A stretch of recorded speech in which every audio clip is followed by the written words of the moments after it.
We're live. Tough loss for the UConn women tonight in Hartford. Let's get into it. We're locked on.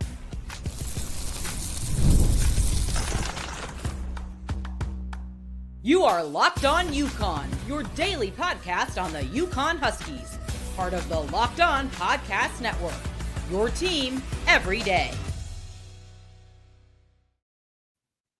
Thanks for making Locked On UConn your first listen every day. We are free and available wherever you get your podcasts and on YouTube, part of the Locked On Podcast Network, your team every day. Before we dive into today's show, just want to say thank you to all of you, especially those that are on with us late here, about 10:15 Eastern Time. We're proud to say we're the only daily podcast covering both the UConn men's and women's basketball programs, the absolute basketball capital of the world, and we're thrilled to bring you that coverage. And to show that gratitude, I'm wearing the shirt. We do donate 10% to Husky Ticket Project. Let's check it out right there. If you don't know what that is, they send kids to probably had people at the game tonight. Kevin Solomon and his cohorts do a great job with that. We donate 10% of our revenue to that. We also make a monthly donation to Bleeding Blue for Good. And if the trends keep getting bigger with our show, the donations will get bigger as well. So if you're enjoying the show, take a moment to subscribe, follow, and leave a review wherever you listen. Thanks again for making Locked On UConn your first listen every day. Well, the women faced a tough challenge in Hartford as they fell to a Juju Watkins-led USC team, marking their second loss of the season to a top 10 opponent, despite standout performances from Sarah Strong and Paige Beckers. The Huskies struggled to contain Juju Watkins and really multiple USC Trojans. It was a mixture of they had a little more athleticism. At least it felt like a little bit more quickness in the first half. Obviously they were down, I think, at 16 points at one point or 17. So it's a great comeback, and it goes back to what Gino said against Notre Dame. It's like when you claw your way back in, you almost don't have enough left for that final kick. So UConn's resilience, was tested, and they navigated a game where they had a cold night from beyond the arc initially, but I think the breakdown is really kind of what we want to talk about, right? So let's talk about the contributions from the starters. You had Sarah. I know she missed that second free throw, and I'm almost positive she missed the third one on purpose to try to get that, because, why wouldn't you? So, 22 points, 13 rebounds, 5 assists, 4 steals, a block. She's a freshman, guys. She's 18 years old, and she plays like she's a 20-year vet. She did miss the clutch free throw. 1 for 6 performance from 3-point range probably showed where she needs to make some improvement, especially against a more athletic team that is going to be kind of pressed on her. Mostly disappointed with Ice Brady's performance. Didn't play a ton because of that, but was held scoreless. Had 2 rebounds and 2 assists. Ashlynn Shade didn't play bad. She had a couple clutch shots when they were making the comeback. 9 points, 2 rebounds, 2 assists, and 4 steals. Provided some sparks defensively. In terms of, I think everyone had a turn on Juju. I thought Caitlin Chen played okay. Her numbers don't accurately depict her contribution tonight. She only had 5, 1, and 2 from a points, rebounds, and assists situation. And then, of course, Paige, 22 points, 3 rebounds, 2 assists. I think I was in the UConn chat on Twitter, and I think the only thing I disagree with the chat on, or there was a couple things. I just think sometimes when we talk about the UConn women, our expectations are 2013 and 2012-esque, and that's just not the case anymore in women's basketball. There's so many good teams. USC was the more athletic team. They were the hungrier team initially, and you can definitely overcome a lack of athleticism with high IQ. Like Morgan Shelley is not more athletic than probably 4 or 5 of the USC players, and she played a phenomenal game down the stretch. And I thought she showed some fire that I think Gino is going to love. The bench, Janelle Elfie has been kind of limited. She had 2 points, 3 rebounds. AZ Fudd was around, but she didn't play much. I think that was by design. KK played well, and she contributed efficiently. And again, Morgan Shelley had 5 points and a rebound. But I thought she was energy personified. So some good positives from the game, but there's still obviously the loss, and it sucks. But it is what it is. Let's go over the team stats really quick. 43% from the field, only 6 of 23 from 3. That's where they lost this game. If you look at USC, they shot 9 of 6 from 3, 56%. If you triple your the opposing team's 3-point percentage, and you win by 2 points, there's a good chance that if that team had a better shooting night, they beat you. The other thing I would tell you is UConn had 13 turnovers to 18 assists. That's a +5. You probably want to be over 10. But at the same time, USC, because they didn't have as many assists but had better shot makers, had 18 turnovers to 17 assists. Yeah, there's a bunch of stuff. We haven't had Dan on the show on the women's side yet, but we're gonna bring him in now, and we'll talk to him for a few minutes, and then anyone can come on. We'll put the link in the chat. I know there's not a ton of people that come on to the women's live shows, but maybe that changes tonight. And let's bring in my guy, Dan Meehan. What's up, brother? Part 2 on the day. Yeah. So awesome matchup. I was just reading a couple tweets. Our buddy Game Day Connor, who does the encore entertainment for the Huskies, men and women, said that was one of the loudest games. He's like on a short list, one of the loudest games he's ever heard at XL Center. Primetime matchup featuring 2 of the best top 10 teams in the nation. Probably the 2 best women's players in the country in Juju Watkins and Paige Beckers. Sarah Strong might be the 3rd. Those 3 players shined tonight. Juju Watkins, I think, was probably the best player on the court tonight. Her 6'2" frame, she's a little bit more just her stature as a basketball player. She's just so tough physically on her defender. Paige was guarding her for predominantly most of the second half. I think she played pretty well. They slowed her down a little bit more in the second half than the first. UConn stages a nice comeback in the 4th late. This one frustrated me, man. I watch all the women's games, and this one kind of hurt. You really wanted this one against especially at home. Yeah, at home, out of conference opponent. Plus it's different. And not to cut you off, Dan, but like we've had Maggie Vanoni on, we've had Emily Adams on, we had T. Baker who covers Big East for the Next, and the Big East on the women's side doesn't offer them a challenge. So this was the last game where you could kind of, litmus test yourself against a big time opponent, and they failed. I mean, you said it though. There's some encouraging things, but UConn goes 6 of 23 from 3, 26%. If they make one more of those threes, they win the game. Right. So Absolutely. Similar to UConn men's game earlier today, they have a good game shooting from 3, but elsewhere not a whole lot going on. They've had games like that all year where it's been close on paper, but they haven't shot well. But you'd like to think that they won the game on the fringes anywhere else. So. Like I said, hold on. I gotta put this guy on blast a little bit. We got one troll in here, and I love it. He's got to be like 12 years old. You can't. They suck, man. They can't win anything. You're right. They're an awful program. I can't. I mean, I will give someone. I mean, come on, man. Let me add this. So they come into this game. UConn's one of the top offensive ranked teams in the nation. With a young roster, let me add. Two primetime players off of last year's roster, and Aaliyah Edwards and Nike Mule, both to get lost to the WNBA.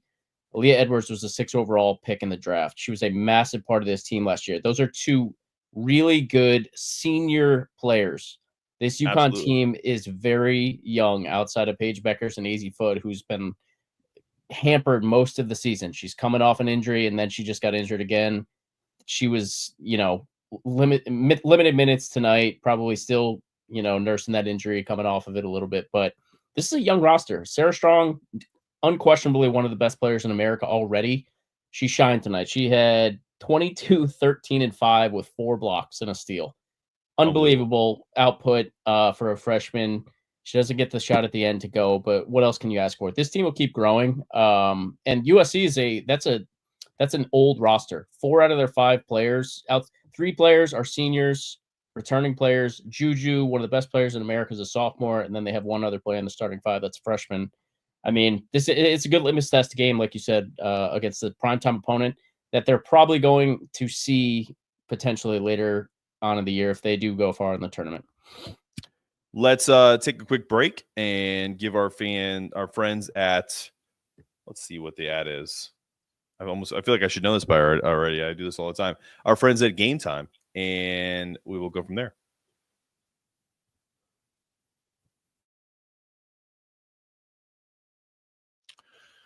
The holidays are a perfect time to create lasting memories with people you care about. For me, there's nothing better than sharing the joy of live events this season. I'll never forget taking my family to a basketball game last December down here at North Carolina. And it wasn't just about the game. It was about being together and just having a fun time, making memories. We talk about that to this day. Game Time is all about togetherness. This holiday season, their new Game Time Picks feature makes it easier than ever to find incredible deals on the best seats. It filters out the fluff, so you're not only seeing top-tier seats at unbeatable prices, but you're also doing it in an easy, slick app. Whether it's a concert, comedy show, or a big game, Game Time Picks has you covered. I checked out a few games for friends because a lot of times if I don't take my family, I get to go to games for free because I'm a member of the media. So I get a lot of family and friends the lowest price guarantee because that's what Game Time offers. They take the guesswork out of ticket buying, no more scalping tickets. They have you covered even with event cancellation protection if you're doing a concert, job loss assurance so you can buy with confidence. Ready to make this holiday season unforgettable? Download the Game Time app, create an account, use the code LOCKEDONCollege for $20 off your first purchase. That's right, $20 off. Terms may apply. Again, download the Game Time app today, create an account, use the code LOCKEDONCollege to save. What time is it, y'all? It's game time. Oh, we're back on Locked On UConn. I'm going to get this obnoxious Mark Sneto CBB off the stage. I hate that. I always do it at the beginning, and I forget to turn it off, so I apologize. I only do that when I'm doing a solo show, so I have to give Dan his shine there. Maybe I'll start putting him on here for our live shows. That's my bad, dude. Let's get my stupid thing off of there. Oh, we got a caller. Whoa, Wayne, hold on. No, Wayne is not. Oh, Wayne, if you are on right now and you want to be on, you have to put your microphone on or else I can't put you on the show because I can't. I'm like trying to touch on it and there's no ability to put you on the call. So if you want to jump in, I'd love to have you on and have you give your thoughts. Did he do it? No. All right. Anyway, yeah, you had a great comment that I thought we had some comments on. We got Adam. Yeah, I mean, let's bring him in. What's up, brother? Hey, man, I was honestly, I was pretty encouraged. I know we lost it, but I was looking at some of the things. First off, man, what Sarah Strong is doing, incredible Yep. for a freshman. I know you were talking about her possibly being, hypothesizing about if she was available for the draft. She's got all the skills there. But one of the things I just wanted to say real quick was about Morgan Shelley and the minutes she's given us. Mm-hmm. I felt like her defensive energy was incredible. She had a couple offensive things. I think she could have cleaned up a couple baskets we could have made. But with her continuing to contribute like this, I think come March she's gonna be big time for us. She could be, and we're gonna need her to because I love AZ and I think she's an incredible talent, but can we trust that she's going to be around? Like, that's the thing. Like that. And it's no disrespect to her. It's just like, you can't, anytime a player has multiple injuries and you're kind of coming back and there's some kind of like doubt in your mind. If you cut wrong, you're going to blow out your knee.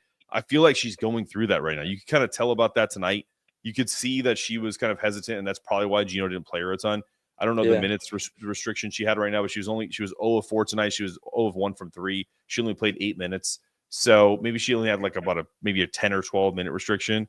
So, and then if anything, I think the ceiling of this team, it's not going to be necessarily dictated if she's ready to go every game, but you've got to feel some sense of encouragement. She's not right now coming off of that. I think it was MCL sprain. She plays limited minutes. Gino's not going to put her in a high leverage situation coming off an injury for 35 minutes. She's a total defensive stopper. She's a 40% 3-point shooter.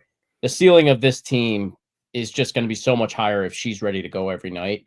So you let her get healthy. If she's ready to go the rest of the season, I like this team's odds come March. Well, one of the things I really liked about her earlier this year is, when she came back a couple years ago, I felt like she was real hesitant. Like she just kind of floated around the 3-point line and she was just catch and shoot. When she came back earlier this year, it felt like she was really back. She was attacking the basket. So, I'm hoping when she comes back this time, she has the same sort of confidence that she came back with, I think she will. The game where she sprained her knee, the last game she played in, she was the best player on the court. She had 18 points before she went out. Like, that's what you want to see. If she can get back to that in any semblance, the ceiling of this team and the bar that they're going to reach is going to be high. Adam, what I would tell you is, it's a great point by Dan, is like, I hope she can get back to the resolve that she had coming back from injury, because we've had a couple of beat reporters on that have chronicled her recovery, and one of the things that she talked about was like her, Ayanna Patterson, who unfortunately is out for the year, Aubrey Griffin, Carolyn Ducharme, like they've all gone through like some crazy injuries, and like they had this what she called trauma bonding, and I just hope that trauma that she has with this injury again doesn't hinder that same aggressiveness that you were talking about when she first came back. And if it does, it's going to hinder her play, because I don't care what sport you're playing. College football playoff is on, whether it's football, basketball, baseball. If you're not 100% in your ability to cut, to kind of be aggressive, then you're going to be hesitant. So hopefully this break is exactly what she needs to get right.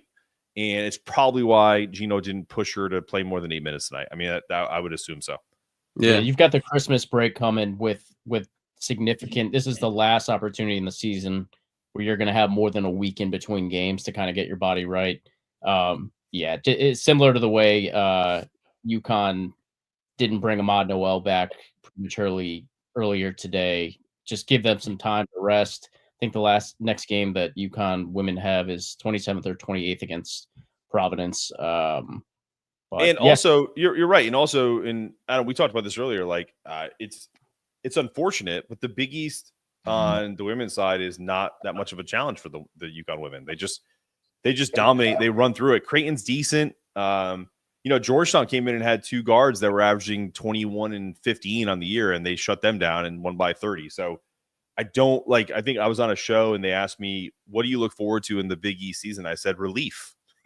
because they play such a brutal non-conference schedule with because they have to, or else they would get seeded like second or third, even if they ran through the Big East undefeated, because they didn't play anybody. And unfortunately, that's the case with the Big East right now on the women's side. So, and to some extent on the men's side too. Like, even though the games may be a little tougher, like they had a 4-point game at Butler today. We talked about that earlier in the day. But man, it's going to be a good thing for them. But then they have big games against Tennessee and South Carolina at the end of the year. So we'll just see, man. I'm glad you jumped on. Any final thoughts for us? No, man. I appreciate you letting me on here. I'm in Raleigh, so hopefully. Oh yeah, out in Greensboro sometime. Yeah, bro, come on through. Let me know. Right. Hit me up. Hey, appreciate you letting me on here, guys. Have a good night. All right, bro. Peace. Did you say that UConn has games against Tennessee and South Carolina at the end of the season? End of the regular season. They're playing the women's schedule is different. Yeah, the women's schedule is totally different than the men's. There's a few instances in men's basketball where they play non-conference, and it's usually like it's usually around this time, like where you played like the last MTV. It was like a CBS Classic tonight. Perfect Last MTE. Yeah. You played a Big East game, and then you played Kentucky later. Like, you know what I mean? So, and part of it is because they're trying to keep up these rivalries, right? They're playing Tennessee in Tennessee, and they're playing South Carolina in South Carolina. So, two incredible games. Those are great litmus tests, like we said earlier. Those are great kind of grow throughout the Big East season. You get, like you said, a little bit of relief. They have the luxury of letting AZ get healthy. This is a more low leverage schedule, less physical than like the Big East men's games in that schedule. Let AZ get right. Let this team catch a groove. They need her senior leadership. Junior or senior? Senior, right? AZ? Yeah. God, I think she's junior, right? Like I can't tell. Bernie's back. I can't remember if she took a red. I don't care. We're getting Bernie in here. Bernie.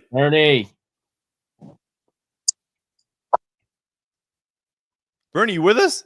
Yeah, I'm right here. There he is. There he is. You know what? I have to say. You're breaking up a little bit, buddy. Yep. I have to say, it was not a bad game. It wasn't a bad game, you know. They were down. They were down. You know, they were down 16, and they came back.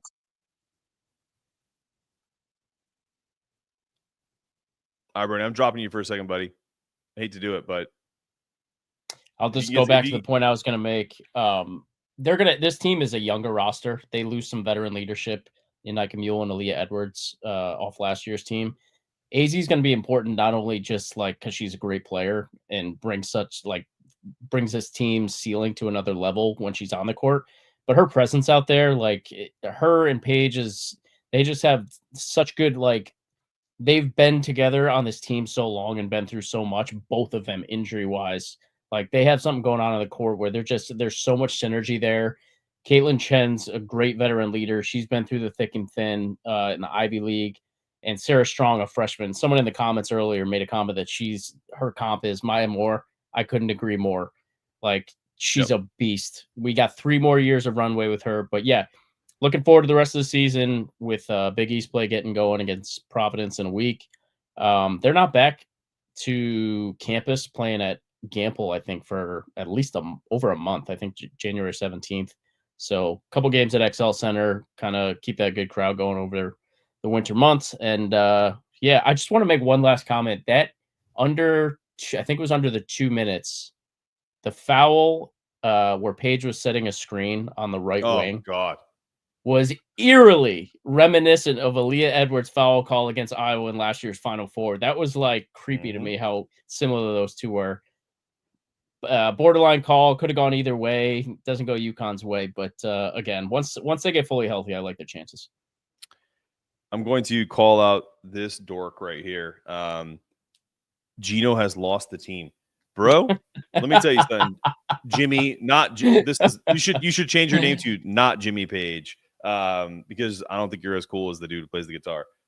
What I would say to you is, if a team gets down to a more athletic team, a faster team, and they're down 16, 17 points, and they come all the way back and take the lead, they didn't close the deal. But to say that he's lost the team is to if there was one team to quote Stephen A. Smith, it's ass a 9, ass a 10, ass 11. It's the most ridiculous thing I've ever heard. If there was one team on the planet in which the coach, it was an impossibility for him to lose the locker room, Gino Auriemma. Yep. And guess what? We're going to the break on that, and then we'll come back. And if anyone wants to come on the show, we're going to talk about future fixes. But before then, we're going to talk about our friends at Rocket Money. Have you ever looked at your bank statement and found charges for subscriptions you forgot or didn't even realize you had? I know I have. And that's where Rocket Money came to the rescue. It's like having your own personal finance assistant. Rocket Money found these sneaky subscriptions and canceled them for me in just a few taps. Rocket Money isn't just about canceling subscriptions. It's a personal finance app that helps you take control of your money.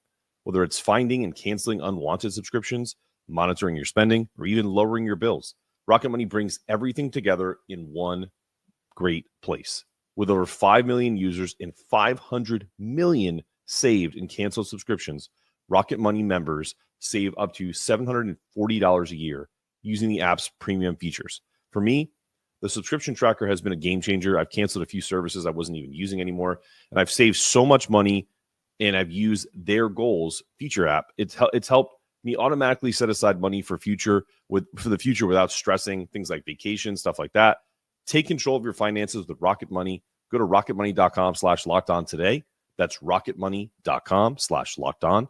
rocketmoney.com/lockedon. Don't let those unwanted subscriptions drain your wallet. Start saving money today.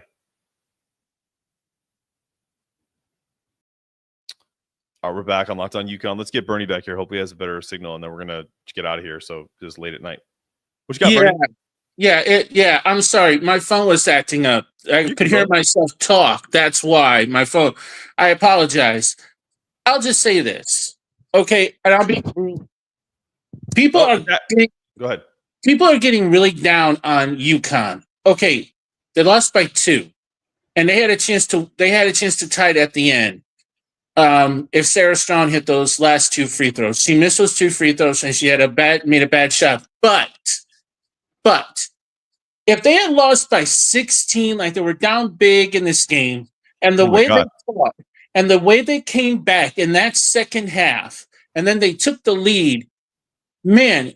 The game against Notre Dame, they didn't do what they did tonight against USC. They didn't do that at all. And tonight they did. And I don't understand why we get down on these women so hard when they lose a game. It's like they're not going to win every single game. This is Jennifer Rosati, Rebecca Lobo, Maya Moore, all those players, Brianna Stewart. They're not going to come, open the door, and be like, okay, I'm here. All Actually, right? Rebecca Lobo and Jen Rosati were in the crowd. Oh, yeah, they were there. I know that. But still, give this team credit. You know, I don't think young roster. It's a young roster. They're going to go through some growing pains. No question. All the injuries they had the last few years and stuff like that, and everything, to lose only by 2. I mean, honestly, when I was thinking about the game and I was thinking about Juju Watkins because I've seen her play a couple of times this year, I would have thought that UConn was going to lose by maybe 10 tonight. Honestly, right. Yeah. If you look at the numbers, and someone said, "Why don't you amplify more positive stuff?" And I will, but unfortunately, and more so, almost like grossly, the minority of the UConn fan base that thinks like Gino's lost a step, or the fact that the people like that will talk stuff about, you know, how did we lose this game? Like there was this dumb in the comments has been saying like, how were we down 16 points? I don't know. Did you watch the freaking game? USC was like 65% in the first half. Juju Watkins was incredible. She even was like banking in like a fadeaway, like 20-footers for 3. Every one of the complimentary players were making shots too. My only criticism from a coaching perspective is if you're going to have a player be that dominant in Juju Watkins, I would rather her give you 40 and shut down everybody else. So the extra help that they gave sometimes was unnecessary, and it led to extra threes, and they probably win this game if they just kind of let, whether it's Paige or KK or Caitlin, guard her and just take it on the chin because she's that good. Like it's kind of like one of those things, like it's the Jordan rules. If he scores 40, but you only let Scottie Pippen score 5 points, you're probably going to win the game. That would have been my only minor criticism, and they only lost by 2, and they had a shot to win at the end. It's the most ridiculous narrative of all time. But also the thing is too, they have USC does not have like nobody around Juju Watkins. I mean, Ifurin is a really good player. I think she is a transfer from Stanford. She is a really good player. I mean, USC is a really good team. I mean, there's no bones about it. They deserve to be ranked in the top 10. UConn is a great team. And listen, like I said, they're 10-2. They're not 2-10. And, you know, I'm looking at the chat and there's people like saying that from national champions to precipitation trophies. First of all, they were in the Final Four last year and lost by 2 points in a bogus call by Iowa. This an injury-hampered team. Last year's team was depleted, so roster. Banged up. Yeah. Exactly. This is a team that's won 11 national championships, been to the Final Four 23 times. Let's give this team let's give this team some credit here. This is a very good team. And again, they lost by 2 points. Everybody needs to calm down. And yeah, the Big East is not that great, but I'm not going to be upset about this. I'm not upset about this at all. I'm actually proud of them. They fought, and they have that killer instinct, and it's going to get better. It's going to get better before it gets worse. Do they play anybody else? I think they play South Carolina this year, don't Tennessee they? Too. Yeah, Tennessee and South Carolina. Those are the last 2 like tough games. I think they'll be Tennessee, but South Carolina is going to be a challenge. But again, gentlemen, like 40%, 48% from 3 right now as a team. They're well, they haven't played anybody. So. But they're playing at home. They're playing at home. They're tough road games. Is what I'm saying. They're playing in Knoxville. Yeah. It's like I said, we'll see. But gentlemen, again, always a pleasure. And listen, I would always enjoy talking about UConn women's basketball because I've been a fan of UConn women's basketball since their first trip to the Final Four in 1991 when they lost to Virginia by 6 points. I remember that Final Four. So if you guys want me to come back on for the women's side, I'll be more than happy to as well. Time, buddy. Every time, Bernie. All right, you guys, once again, have a wonderful holiday. And everybody in the chat, chill. All right, brother. Relax. Yeah. It's okay. Tell him, Bernie. Tell him. All right, you guys have a wonderful holiday and a happy new year. And once again, for referees, I hope you get cold. All right, bye-bye. Hi, Bernie. Happy holidays, Bernie. Last couple things from me, and then maybe we'll get a last comment from Dan. I want to respond to some of the people in the comments. Like, I don't know how much basketball you watch, And if you know anything about myself or Dan, who have done 2 live shows today, and also probably watched more college basketball today and football than you forgot about. I'm not trying to talk crap to you guys, but what I will tell you is, if all you do is watch the UConn women or the UConn men, and you don't watch college basketball on a regular basis, what I will tell you is that anytime you have a disparity in field goal percentage of 49% from 2, which is USC, 56% from 3, and the UConn women shot 43% and 26%. And also, even though UConn women made 5 more free throws, it wasn't enough to kind of take away what is essentially. I'm shocked that UConn had a chance to win this game, not because they're not talented, not because they didn't show heart, but because USC had a kind of bulletproof game plan, which is, I'm going to shoot the lights out. We have no fear. We're going to get up, and if they come back, we're cool, because we have multiple players who are playmakers, not just Juju, but others that, what's her name? Kiki Arifin, Ryan Marshall, like plenty of players. Juju had 25, but Kiki Arifin had 16 points, and they were more physical than us. That's not anything you can. If you're gonna blame Gino Auriemma about his team not being physical, then I don't know what to tell you guys. Like he's the greatest coach of all time. They lost by 2 points after a team shot 56% from 3. If anything, the reason why they only lost by 2 is because he's that good a coach, because his teams don't give up. So please spare me the idea of that they've lost, he's lost the team or whatever. And Jimmy, I will answer your question. No, they probably won't get a 1 seed, because the Big East is trash this year. So even if they go undefeated and they maybe go 1-1 against Tennessee and South Carolina, or they even win those 2 games, they're probably a 2 seed. That's just the way it's going to go. And that's unfortunate, but who cares? What does that matter? You can still make the Final Four and win the national championships as a 2 seed. There's no law against that. And another great point, and I will also then I'll kick it to Dan for the last comment. Post players have to play better. You brought in Gianna Alfie. I know she's coming back from an Achilles, so maybe by the end of the break she'll be more juiced up and ready to go. Outside of that, Ice has been disappointing, and I think Paige needs to keep hunting for her shot. I have no problem with her down 2 stepping into a 3-pointer on the fast break, because that's your best player, and that's what Gino wants. Dan, last comment, and we're going to call it a night. Yeah, last year UConn went to the Final Four and they were a 3 seed. So no one's saying they can't go far and do special things, being anything but a 1 seed. But I think the important thing going forward for this team, if AZ Fudd is going to be a little nicked up and maybe they can't rely on her just quite as much, if they kind of put her on a pitch count, minutes wise going forward, at least to start Big East play, is going to be trying to find a night-to-night reliable third scorer. Everyone knows it's going to, and this is probably played into USC's game plan tonight.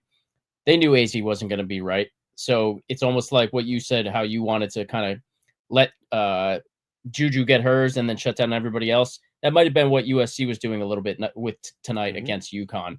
Sarah Strong and Paige are going to get theirs. If you can shut down the other players on the fringes and just reduce what everyone else in that starting 5 and the bench is doing, you give yourself a better shot to beat a good team. So going forward, if Ashlynn Shade and some of the Alfie and some of these other girls can kind of just get going and give a more night to night, more consistency scoring the basketball outside of Paige and Sarah, you're probably I think the ceiling of this team will be raised come March.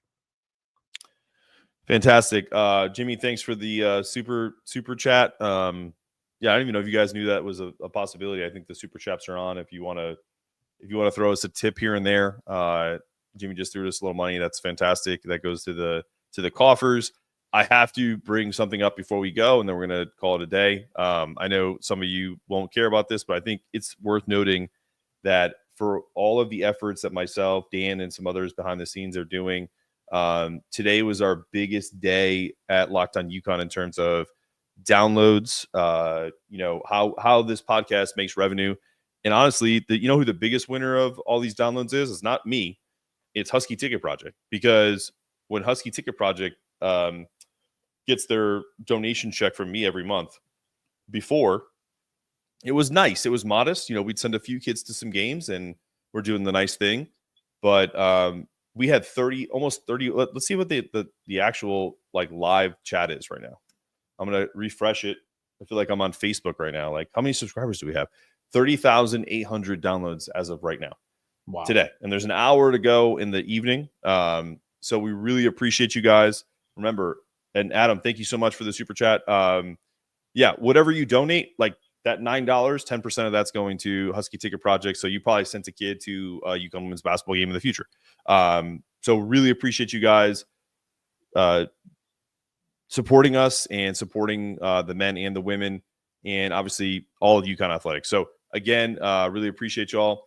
This has been another episode of Locked On UConn. I appreciate Dan coming on and giving me a spot tonight because your boy is struggling. I'm tired. I've been up since about 5 a.m.